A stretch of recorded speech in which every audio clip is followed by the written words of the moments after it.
Welcome back. Today we're talking about linear independence, so let's get into it. So here I have an example of two sets, one of which we would describe as linearly independent, and another that we would describe as linearly dependent. But first, I just want to talk about the properties of these sets. So these are both sets of vectors in R2, and why don't we draw what these vectors would look like? So over here on the left, we have the vector 1, 0, which looks like that, and the vector 0, 1, which looks like that. On the right, we have both of those vectors, but as well as that, we have this third vector, 1, 1, which goes out diagonally like that. And you'll notice, algebraically, the vector 1, 1 is equal to the sum of the vector 1, 0 and the vector 0, 1. And similarly, in the plane, we can imagine first traveling the vector 1, 0, forward 1 on the x-axis, and then the vector 0, 1, or up 1 on the y-axis, in order to reach this point. Also observe that the span of both of these sets is R2. And that makes sense intuitively. You could also do the routine check that we talked about last video, but let's say I wanted to reach this point, for example. Well, with the set of vectors on the left, I could first travel a certain amount of the vector 1, 0, and then a certain amount of the vector 0, 1. And similarly, if I wanted to reach, say, this point, for example, maybe I could travel this amount of the red vector and then this amount of the vector 0, 1. There are a couple different combinations that I could use. In fact, I could use the first two vectors in the set to span R2, I could use the second two vectors in the set to span R2, or I could use the first and third vectors of the set. In other words, I could get rid of any of these three vectors. It doesn't matter if it's 1, 0, 0, 1 or 1, 1. I could take any of those out of the set, and the span would still remain R2. And so you could almost think of this set as being a bit redundant. Any one of these vectors is redundant because their addition to the set does not increase the span. So we'll say that a set with redundant vectors is a linearly dependent set. That is, a vector v in a set S is redundant if it can be expressed as a linear combination of the other vectors in S. So let's say I have a set S, and that has the vector v in it, and then I have another set S prime, and S prime is equal to the set S minus the vector v. So this is a bit of set notation here, but essentially this backslash is almost like the set equivalent of subtraction. So what this means is that I have two sets, S and the set that just contains the vector v, and I'm saying that S prime is equal to S minus the set containing v. In other words, all of the vectors in S other than v. And if v can be expressed as a linear combination of the elements of S prime, say S1 prime to Sn prime, then that is a linearly dependent set, because at least one of our elements of the set, v, can be expressed as a linear combination of the other elements. So to restate that a bit more formally, if I have a vector space v and a subset S, and v is a member of that vector space, then the span of the union of the sets S and the set containing v is equal to the span of just the set S if and only if, that's what this if with two f's means, v is a member of the span of S. So this is a proof that we're going to do, and what if and only if means is that the left side of this statement implies the right side, and that the right side implies the left side. To do an if and only if kind of proof, we essentially have to demonstrate both of these, that the left side implies the right and that the right side implies the left. But one way to do this is to use something called the contrapositive. So if I have a statement that A implies B, then the contrapositive for that statement is that not B implies not A. Or in other words, if typically A being true would imply that B is true, then that is equivalent to saying that if B is false, that implies that A is also false. So in these two statements here, we can treat the left side, that the span of S union the set containing V is equal to the span of S, and the right side, that V is a member of the span of S, as A and B. These are two parts of a statement, and they're connected with this if and only if. And for an if and only if proof, when we have to prove both of those, what we really have to prove is both directions of this statement. But sometimes it's easier to show the contrapositive than, say, to show that the left implies the right. And that's actually how we're going to do it for that direction. What we're instead going to do is assume the right is false and show that the left must then be false. Assume that V is not a member of the span of S. So regardless of that assumption, we still know that V is going to be a member of the set S union V. And the reason why is because by definition, it has to be in this set. It doesn't matter if V is in S or not, because it's definitely in the set containing itself, and so if I take the union of that set with another set, V is definitely going to be contained in there. But if V is a member of this set, then it is also a member of that set's span. And that is exactly the span that appears over here on the left side of the proof. So we've shown that if we assume that the right side was not true, that V is not a member of that span, then these two spans must not be equal on the left side because one of them contains V and one of them does not contain V.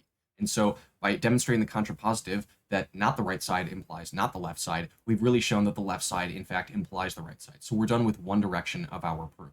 For the other direction of our proof, we're just going to demonstrate it directly. So we're going to assume the right side and show that the left side is then true.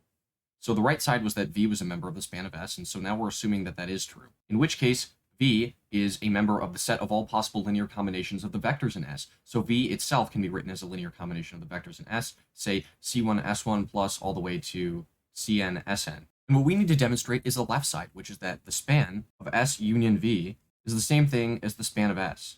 We'll show that these spans are equal by showing that the span of S union V is contained within the span of S, and that the span of S is contained within the span of S union V. If they're both contained with one another, then they're actually the same set. That's how you demonstrate set equality.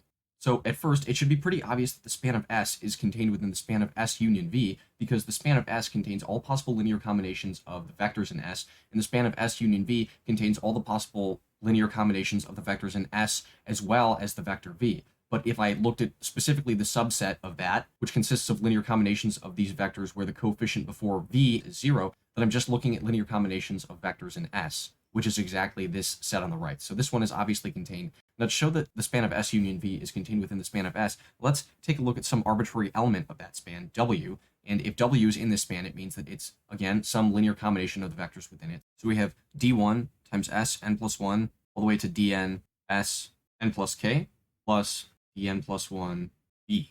The reason why I've indexed the S's differently here is because I want to express that these are not necessarily the same S's coming in the same order as we had up here. If you notice, W is a linear combination of vectors in S and then V, but V itself is a linear combination of the vectors in S, so really W is a linear combination of linear combinations of vectors in S.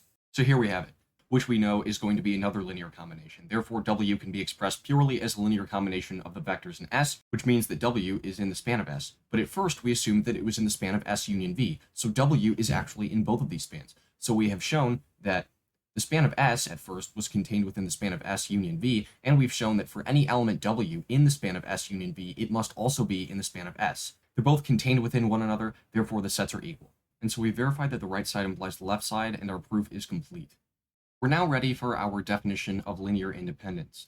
So if I have a set S containing vectors S0 to Sn, then a linearly independent set, if S were linearly independent, then no vector in S should be able to be expressed as a linear combination of the other vectors in S. In other words, we found out what we meant earlier when we were talking about redundant vectors, and so a linearly independent set should really contain no redundant vectors. It should contain no linearly dependent vectors. There should exist nothing like this, where I could say S0, for example, is equal to S1 times some constant plus all the way to some constant Cn times the vector Sn, okay, because then I would be expressing it as a linear combination of all the other vectors in S. And notice, if I can express one vector in S, say S0, as a linear combination of the others, I can actually express all of them as a linear combination of the others. So it's not that my linearly dependent set has one linearly dependent vector, it's that linear dependence, just like linear independence, truly applies to the whole set. I would be describing the entire set and all the vectors in it. I'll show you what I mean. Let's say I subtract S0 from both sides. Then I get 0 is equal to negative S0 plus C1 S1 all the way to Cn Sn. And let's say I take some vector in the middle of this combination right here, and that is Ci Si. So the vector is Si, it's in the set S, and it's multiplied by some scalar. And if I subtract that from both sides, then I find that negative Ci Si is equal to negative S0 plus C1 S1 plus all the way to Cn Sn. And then if I were just to divide both sides by negative Ci, which I would do, but it would just make the coefficients a little more challenging to write, we would see that Si could be written as a linear combination of the other vectors in S. And Si is just some arbitrary choice of vector, which means this applies to any choice of vector in S. And so if I can write one of them as a linear combination of the others, I can write all of them as a linear combination of the others. Now, obviously, for all of the vectors in any set, I could say that 0 of that vector is equal to 0 of all the other vectors in the set added together. But that is what we call the trivial combination, or the trivial linear relationship. What we're really interested in is this line right here, the line where we found out that some combination of all the vectors in S, including S0, including Si, is equal to 0. In other words, if I can make a non-trivial combination of these vectors equal to 0, that is, I'm not just multiplying them all by 0 themselves. No, if I'm saying that multiplying at least some of the vectors in this set by non-zero scalars and then adding them together in a linear combination, and that is equal to the 0 vector, that is the definition of linear dependence. So this is really our definition here. We cannot have this line right here. This is called a linear relationship, we cannot have this linear relationship where at least some of those scalars are non-zero. Because if some of those scalars were non-zero, then I could take one of those vectors with a non-zero scalar, subtract it from both sides, and then guess what? I would be expressing it in terms of the other vectors that were multiplied by non-zero scalars that were still left on the other side. And I could do that for all of them. So here's an example to clarify things. I have a set S that consists of the vectors -1, 0, 0, and 3, 0, 0. Hopefully it's obvious to you that this is a linearly dependent set and that you could express one of these vectors in terms of the other and the other vector in terms of the first one. And we'll call this first vector S1 and this second vector S2. And in case it isn't obvious what that relationship is, I'm going to tell you that S1 is equal to -1/3 times S2.